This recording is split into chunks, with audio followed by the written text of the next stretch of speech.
Hello guys, हामी चाहिँ आज पानीपुरी च्यालेन्ज गर्दैछौँ है। अब कसले जित्छ अनि फेरि जित्नेलाई चाहिँ यहाँ पैसा पनि छ है, हाम्रो 100 रुपियाँ। यो चाहिँ पुरानो पैसा है। ल अब स्टार्ट गरिसक्यो हो। कसले जित्ने भाइ?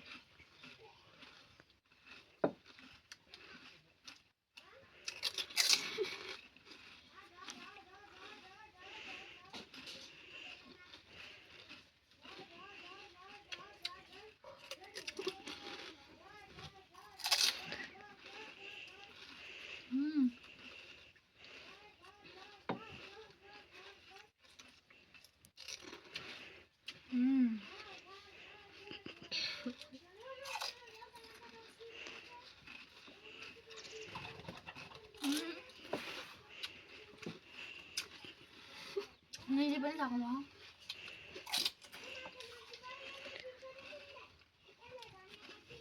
मैले जितेँ।